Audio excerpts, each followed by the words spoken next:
എൻസൈക്ലോവിങ്സിന്റെ പുതിയൊരു വീഡിയോയിലേക്ക് നിങ്ങൾക്ക് ഏവർക്കും സ്വാഗതം. ഈ വീഡിയോയിലൂടെ നിങ്ങളുമായി ഷെയർ ചെയ്യുന്നത് മുഖ്യമന്ത്രിയുടെ ദുരിതാശ്വാസ നിധി ചികിത്സാ ധനസഹായത്തിന് അപേക്ഷ സമർപ്പിക്കാവുന്നതാണ്.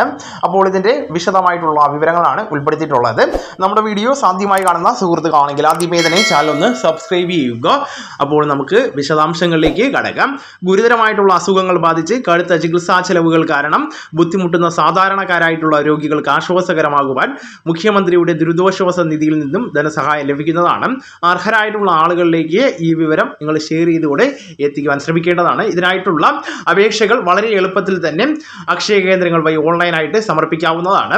ആവശ്യമായിട്ടുള്ള രേഖകൾ ഏതെല്ലാമെന്ന് പരിശോധിക്കുമ്പോൾ രോഗിയുടെ അപേക്ഷ വെള്ള കടലാസിൽ തയ്യാറാക്കിയത് ആയിരിക്കേണ്ടതാണ്. മെഡിക്കൽ സർട്ടിഫിക്കറ്റ്, ചികിത്സിക്കുന്ന ഡോക്ടർ ഒപ്പിട്ട് നൽകിയതായിരിക്കണം. ആധാർ കാർഡിന്റെ പകർപ്പ്, റേഷൻ കാർഡിന്റെ പകർപ്പ്, ബാങ്ക് പാസ്ബുക്കിന്റെ പകർപ്പ്. ധനസഹായം നേരിട്ട് അക്കൗണ്ടിലേക്ക് എത്തുന്നതിനാണ് ബാങ്ക് പാസ്ബുക്കിന്റെ പകർപ്പ് സമർപ്പിക്കേണ്ടത്. അപ്പോൾ ഈ വിവരങ്ങൾ നിങ്ങളുടെ സുഹൃത്തുക്കളിലേക്കും നമ്മുടെ ചുറ്റുമുള്ള സാമ്പത്തികപരമായിട്ട് പിന്നോക്കം നിൽക്കുന്ന രോഗികളിലേക്കും കൂടെ ഷെയർ ചെയ്തെത്തിക്കുവാൻ ശ്രമിക്കേണ്ടതാണ്. നമുക്ക് തുടർന്നും വിജ്ഞാനപരമായിട്ടുള്ള മറ്റു വീഡിയോസും ആനുകാലിക വിവരങ്ങളുമായിട്ട് വീണ്ടും കാണാം. അതുവരെ ഗുഡ് ബൈ.